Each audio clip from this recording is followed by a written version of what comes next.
नमस्कार साथियों, हमारे YouTube चैनल द्रोणा पीसीएस में आपका स्वागत है। मनोविज्ञान के अंदर हम पढ़ रहे थे अधिगम। अपना टॉपिक क्या चल रहा था? अधिगम।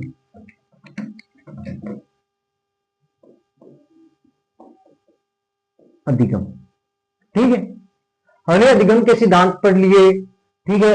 अधिगम वक्र पढ़ लिया पिछली क्लास में। आज हम करेंगे अधिगम में अधिगम पठार। अधिगम पठार क्या करेंगे? अधिगम पठार करते हैं। देखो, अधिगम पठार होता क्या? वो पठार नहीं होते हैं जो आप ये कहते ये पठार है। यहां अपने को भूगोल नहीं करना, वो आपके उन्हें से करवाते हैं, ठीक है। यहां पठारों का मतलब अपने भूगोलिक पठारों से मतलब नहीं है, यह ऐसा कुछ भी नहीं है। इनका मतलब क्या होता है? जब अपने सीखते हैं, मतलब देखो, पहले बाद में लिखवा दूंगा। अधिगम का मतलब होता है सीखना। सीखने से मतलब क्या हुआ कि आप कोई चीज को सीख रहे हैं, ठीक है।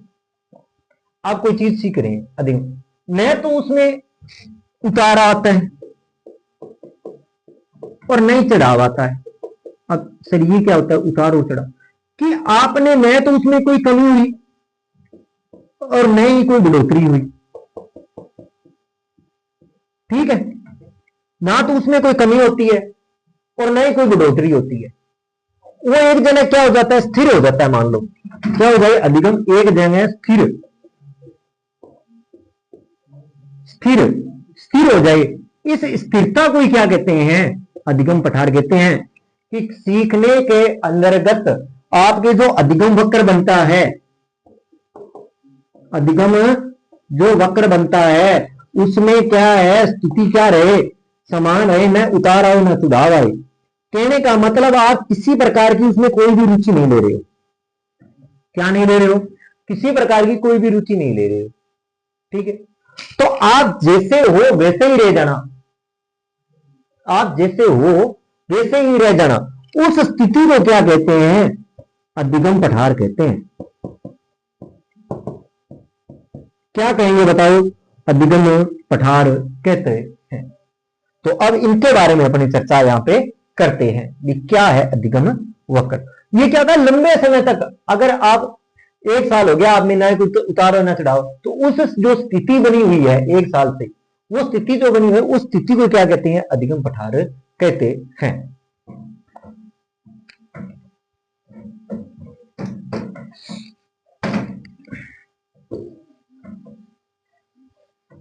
उस स्थिति को क्या कहेंगे? अधिगम पठार कहते हैं।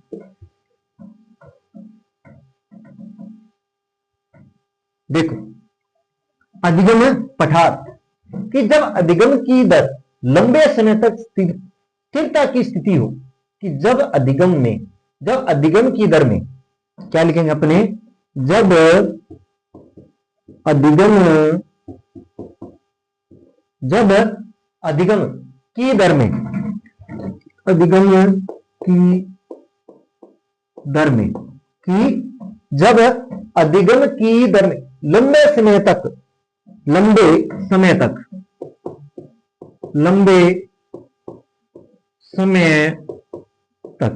जब लंबे समय तक स्थिरता की स्थिति रहती है, स्थिरता की स्थिति रहती है। क्या रहती है? जब अधिगम की दर में लंबे समय तक स्थिरता की क्या रहती है? स्थिति रहती है। आधार न तो अधिगम वक्र में चढ़ाव आ रहा है और नहीं अधिगम में क्या नहीं आ रहा है? अवनति। न तो उन्नति हो रही है और नहीं चढ़ाव न उतार, कोई स्थिति नहीं बन रही है। उसे क्या कहते हैं? अधिगम पठार कहते हैं। अधिगम स्थिति रहती है, अर्थात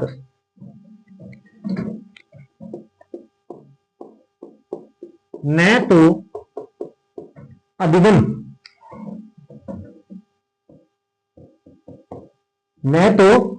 में, कि अर्थात न तो अधिगम वक्र में, जो अधिगम वक्र है उसमें, अधिगम वक्र में चढ़ाव का मतलब उन्नति होना। चढ़ाव का मतलब क्या होगा? उन्नति। क्या मतलब, मैं तो उसमें अधिगम में अपनी क्या उन्नति आ रहा है, आ रहा है कि मैं तो उसमें उन्नति हो रही है।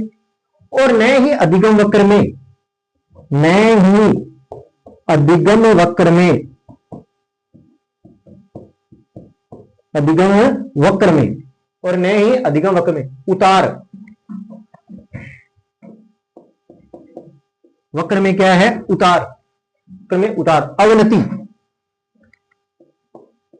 अवनति किसके बारे में बात करें हैं, अवनति आ रहा है,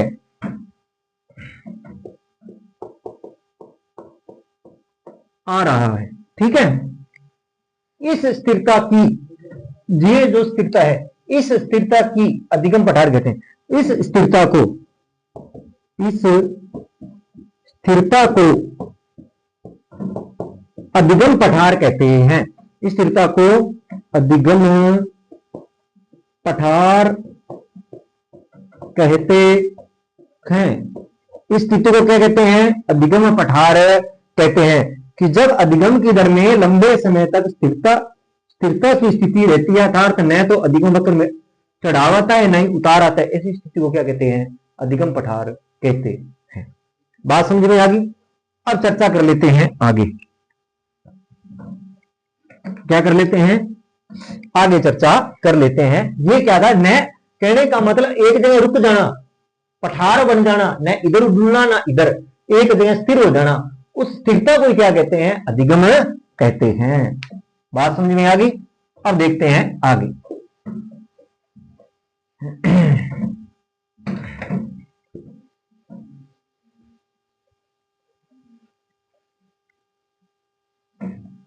अब चर्चा करते हैं आगे, आगे चर्चा करते हैं कि अधिगम पठार के कारण क्या होते हैं। आगे क्या पढ़ेंगे हमने, अधिगम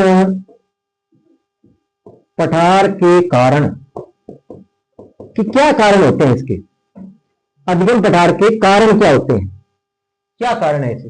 विषय रुचि का अभाव रहता है। ये पठार बनने का कारण क्या होता है, देखो सबसे पहले विषय रुचि का अभाव, विषय रुचि का अभाव।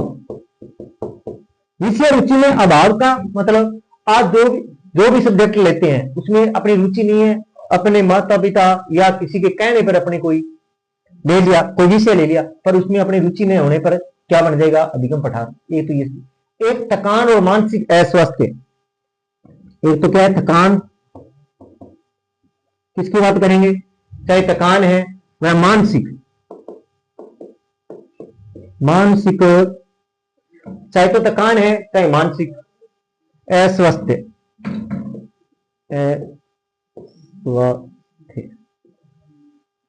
अस्वस्थ, अस्वस्थ का मतलब क्या हुआ, अस्वस्थ का मतलब है कि आप मानसिक रूप से क्या नहीं हो, उसके लिए सही नहीं हो, या आपका मानसिक रूप उससे सीखने के लिए नहीं है। एक है अनुचित विधि, सीखने की अनुचित विधि भी होती है, सीखने की अनुचित विधि। आप जिस विधि से सीख रहे हो वो विधि सही नहीं होने पर भी आपको बोझ लगेगा।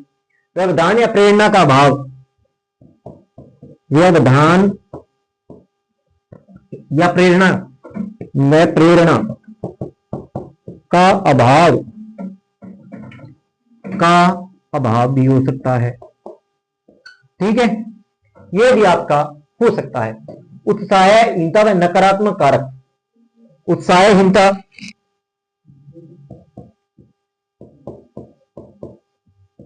उत्साह हो गया, हीनता हो गई, उत्साह है, हीनता हो गई, नकारात्मक कारक हो गए, नकारात्मक कारक हो गए, आलस हो गया। ठीक है, ये जो चीजें हैं, आलस है या ध्यान भंग, यहां लिख देता हूं ध्यान भंग आदि।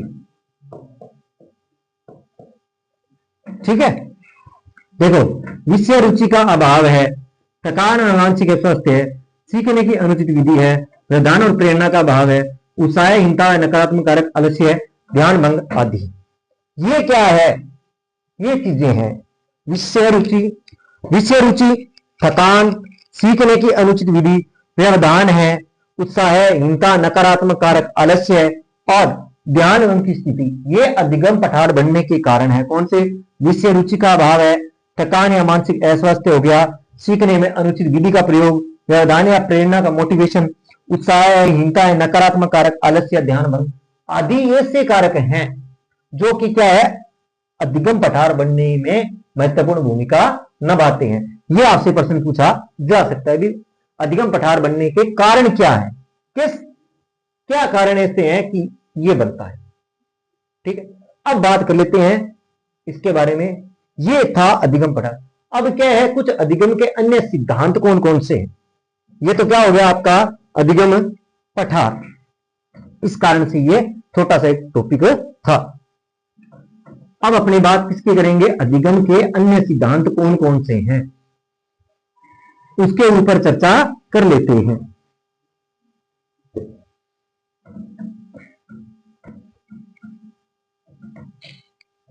अब देखो आप इसमें, देखो अब अपने कुछ अधिगम के सिद्धांत देखते हैं।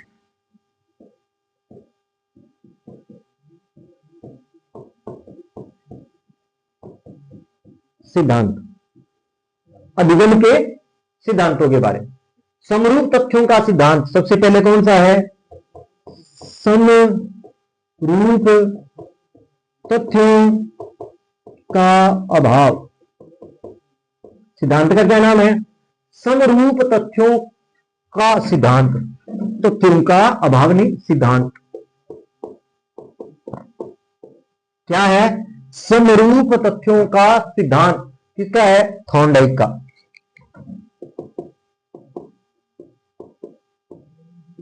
थॉर्नडाइक, ठीक है। अब बात कर लेते हैं आगे, ये मैंने करवाई नहीं। सामान्य व विशिष्ट तत्व का सिद्धांत। सामान्य सामान्य व विशिष्ट, सामान्य व विशिष्ट तत्व का सिद्धांत। तत्व का सिद्धांत कि सामान्य या विशिष्ट तत्व का सिद्धांत क्या है, कि सामान्य या विशिष्ट, स्पीयरमैन, किसका सिद्धांत है, स्पीयरमैन का। किसका सिद्धांत है, स्पीयरमैन का सिद्धांत, ठीक है। आगे है संयोजकवाद का सिद्धांत। संयोजनवाद का सिद्धांत। संयोजनवाद का सिद्धांत ये भी किसका है, थॉर्नडाइक का है। किसका है, थॉर्नडाइक का।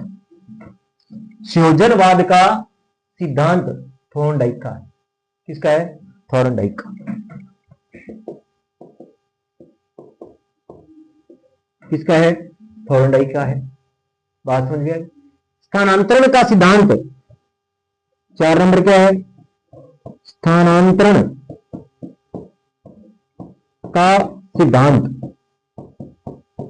किसके सिद्धांत की बात करेंगे, स्थानांतरण के सिद्धांत की बात करते हैं। यह भी किसका है, थॉर्नडाइक का है। किसका है, थॉर्नडाइक का सिद्धांत है, ठीक है। अवयववादी सिद्धांत।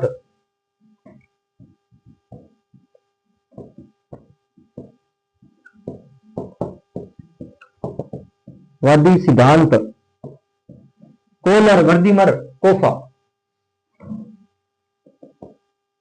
कोहलर, वर्दीमर, कोफा,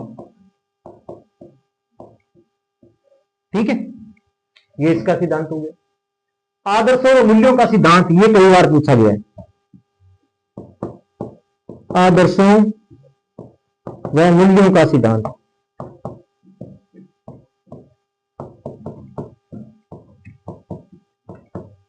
आदर्शों व मूल्यों का सिद्धांत किसका है, W.C. बागले।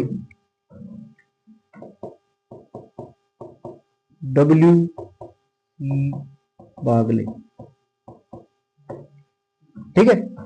समरूप तथ्यों का सिद्धांत थॉर्नडाइक का, सामान्य से विशिष्ट स्पीयरमैन, संयोजकवाद सिद्धांत थॉर्नडाइक का, स्थानांतरण सिद्धांत थॉर्नडाइक का, अवयववाद सिद्धांत कोलर वर्दीमर कोफा का, आदर्श और मूल्यों का सिद्धांत डब्ल्यू.सी. बागली का। एक है सामान्यीकरण का सिद्धांत, एक और गया कौन सा, सामान्यीकरण का सिद्धांत, करण का सिद्धांत। सामान्यीकरण का सिद्धांत की अगर बात करें, किसके बारे में चर्चा करेंगे, चार्ल्स जुड। ये किसका है, चार्ल्स जुड, जुड, चार्ल्स जुड का, ये इसका जुड, जुड है, चार्ल्स जुड का। ये महत्वपूर्ण सिद्धांतों के बारे में आप ध्यान रखना, कई बार इस सिद्धांत में से पूछ लिया जाता है कि समरूप तथ्यों का सिद्धांत हो गया, सामान्य विशिष्ट का सिद्धांत हो गया, संयोजकवाद, स्थानांतरण का सिद्धांत, अवयववादी सिद्धांत, आदर्श मूल्यों का सिद्धांत, सामान्यीकरण का सिद्धांत। इनको आज विशेष रूप से ध्यान रख लेना, क्योंकि कई बार सीधा पूछ लिया जाता है। ठीक है। समरूप है, सामान्य है, संयोजकवाद, स्थानांतरण, अवयववादी, आदर्श और सामान्यीकरण का सिद्धांत। अब है अधिगम स्थानांतरण का सिद्धांत। किसके बारे में चर्चा करेंगे, अब अपनी चर्चा करेंगे अधिगम स्थानांतरण का सिद्धांत। अधिगम स्थानांतरण का सिद्धांत, आगे किसके बारे में चर्चा करेंगे, अब अधिगम स्थानांतरण का सिद्धांत।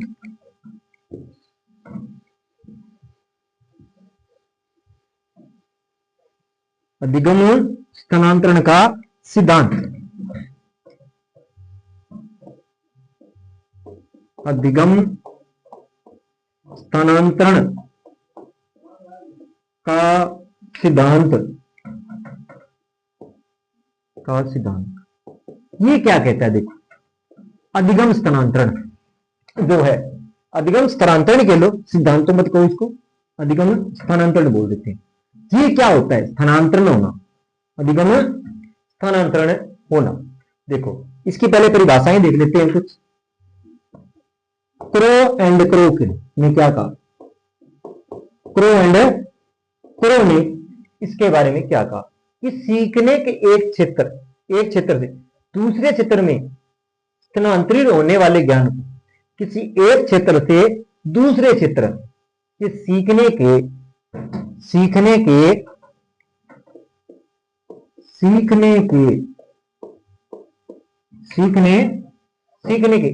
क्षेत्र से सीखने के एक क्षेत्र से सीखने के एक क्षेत्र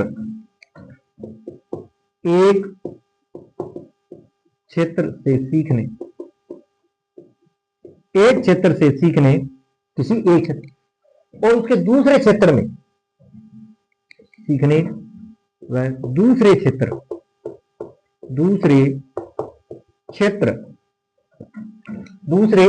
में स्थानांतरित क्या, दूसरे क्षेत्र में स्थानांतरित होने वाले ज्ञान को, होने वाले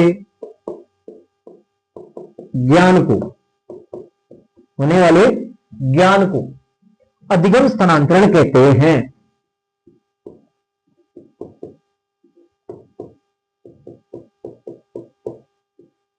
स्थानांतरण कहते हैं, ठीक है, क्या कहते हैं, अधिगम स्थानांतरण कहते हैं। कॉल सैनिक के अनुसार, अगला कौन है, कॉल सैनिक के अनुसार, कॉल सैनिक के अनुसार शिक्षा का स्थानांतरण से आशय एक परिस्थिति से प्राप्त, शिक्षा के स्थानांतरण से, शिक्षा के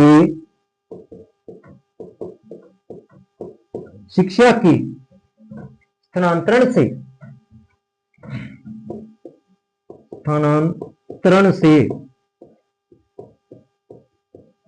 कि शिक्षा के स्थानांतरण से आशय, कि शिक्षा के स्थानांतरण से आशय एक परिस्थिति में एक परिस्थिति में, एक परिस्थिति में प्राप्त ज्ञान, प्राप्त ज्ञान आदतों, ज्ञान है आदतों, ज्ञान अभियोग्यताओं और अभियोग्यताओं,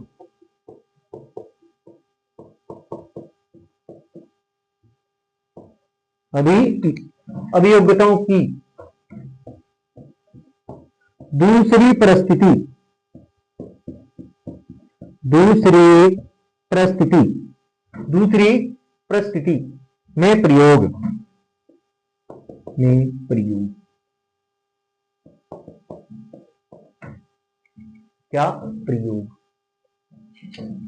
या प्रयोग लिख दो। ठीक है, ये भाषा किसने दी? कौल सैनिक ने। कि देखो क्षेत्र, एक क्षेत्र से, देखो आपको याद है, एक क्षेत्र से सीखना, क्षेत्र के रूप में किसने कहा? क्रो एंड क्रो ने। और परिस्थिति के अनुसार किसने कहा? कौल सैनिक ने कहा। इतना याद रख लोगे तो आपको ये परिभाषा याद रह जाएगी, क्योंकि परिभाषा एज टी जैसे लिखी है वैसे ही पेपर में आएगी। ठीक है, अब एक परिभाषा और देख लेते हैं।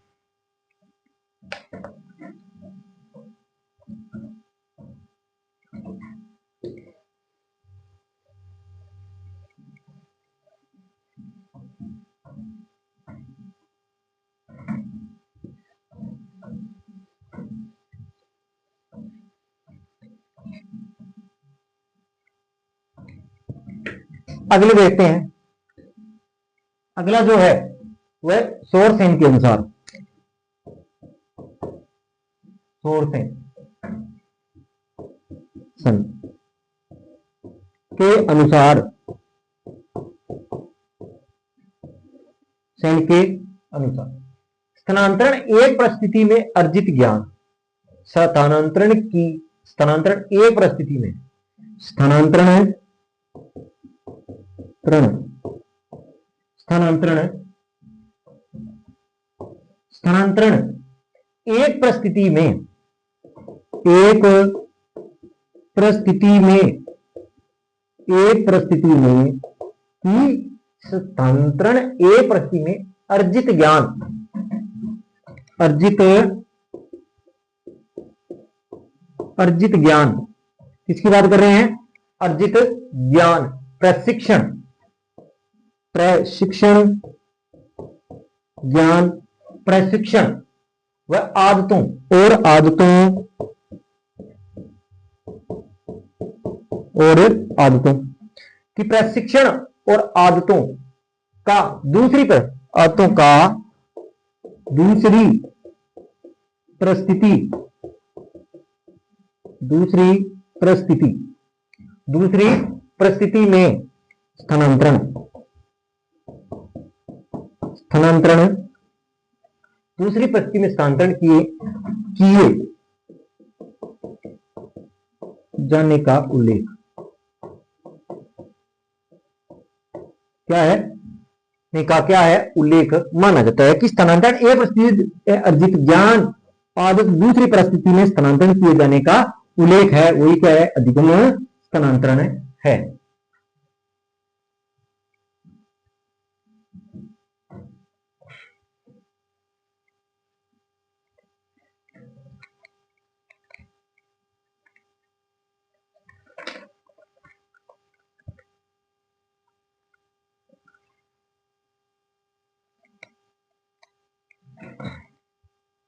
कि सोरसेन क्या कहते हैं?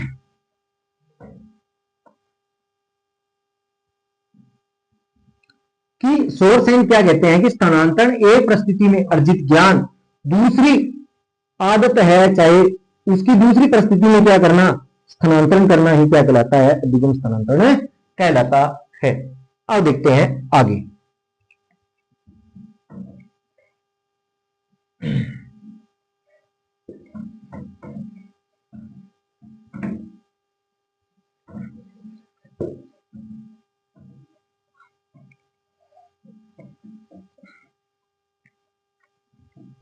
आगे देखते हैं कि उपयुक्त परिभाषाओं से, कि अपने इन परिभाषाओं से क्या स्पष्ट होता है कि सीखने के अंतःकरण से तात्पर्य कि सीखने का अंतःकरण से तात्पर्य है क्या है कि इस विषय में कोई कार्य है, परिस्थिति है, अर्जित ज्ञान, कौशल, विचार आदि का उपयोग अन्य विषय में किया जाए।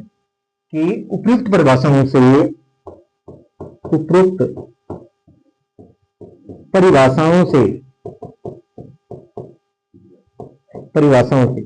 कि जो अपने जो परिभाषा अभी की उसे सीखने के अंतःकरण से, सीखने के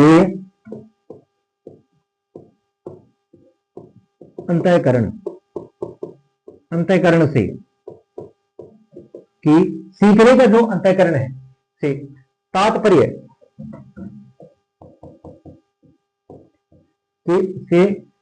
क्या है? किसी विषय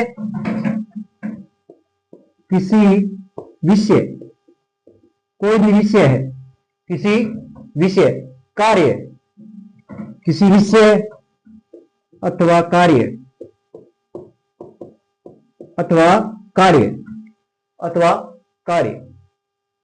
परिस्थिति में अर्जित ज्ञान, कार्य परिस्थिति में अर्जित ज्ञान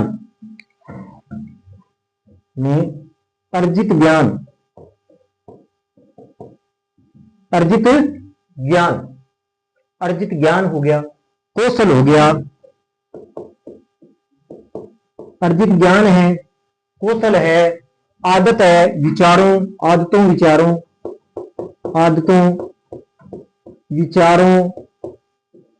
आदतों और विचारों आदि का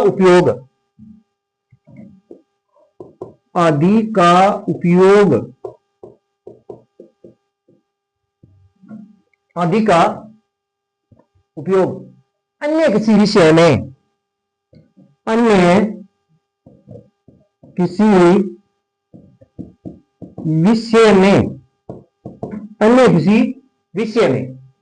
विषय में कार्य अथवा परिस्थिति में करना, विषय कार्य अथवा अन्य परिस्थिति में करना, अन्य विषय के कार्य परिस्थिति में करना,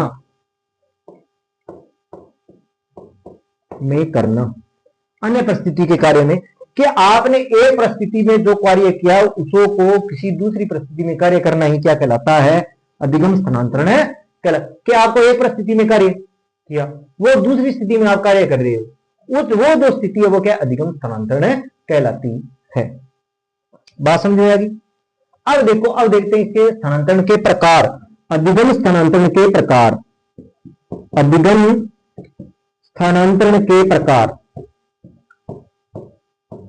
किसके बारे में चर्चा करेंगे? अधिगम स्थानांतरण के प्रकारों के। पहला है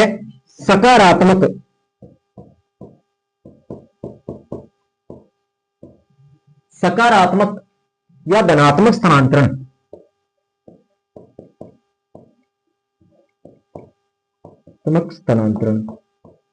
ठीक है, सकारात्मक या धनात्मक स्थानांतरण।